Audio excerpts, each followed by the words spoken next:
nandito na naman ulit tayo sa sa Paperman, mag-ano naman tayo. Titingnan na naman natin yung proseso ng nung pagpipinish ng stock ko. Ayan mga bayo. Gaganda na yung mamaya mga bayo. Hindi pa makinis Pero ito ngayon, finish na yung tinitirada ngayon ni Foreman. Si Foreman na tumitirada pag finish.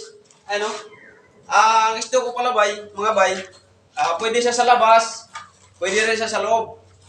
Kumbaga sa pagkalahatan. Hindi lang pwede siya sa higto mga bay. Pero sa mga sa mga ceiling, pwede, tapos sa mga pader, sa labas, sa loob, mga bakod, ganyan. Pwede itong mga bay ang stock ko. Maganda tingnan mga bay. Marami silang design na kung ano gusto ng design. Tapos design, kulay, mayroon. Kung anong gusto nyo, yun ang masusunod. Pag sinabi nyo na may mga yan sila mga bay, may mga sample yan sila.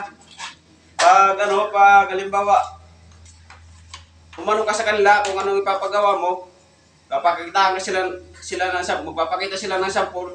Pag yun ang magustuhan mo, yun ang gagawin nila. Marami rin silang mga design mga bay na ginagawa. Ito, ang nito, plain lang to. Plain lang to na stock ko.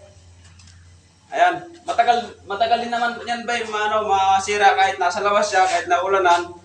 Naman siya, rain or shine. Kumbaga sa umuran, umaraw, nandyan pa rin siya. Matibay daw yan mga bay. Kaya, kung sakali extra kayo, kung may mga extra kayo, magpagawa na kayo para gaganda rin yung mga bakod. Ayan mga bay, gaganda na yan mamaya mga bay. Ang ganda niyan mamaya mga bay, pag natuyo na, halimbawa pag natuyo na, mamaya hapon, ipapakita ko. Ang finish nito mga bay, i-update ko lang sa inyo kung ano ang kalalabasan nitong finish. Pero, alam ko na bay na maganda talaga kalalabas ito. Finish na finish na mga bay, sabi mga bay, anin pa yan mamaya bay, pagkatapos ng sealer, kikintag pa yan. Kaya, i-update ko lang kayo mamaya mga bay, maganda talaga yan mamaya. Okay, salamat mga bay.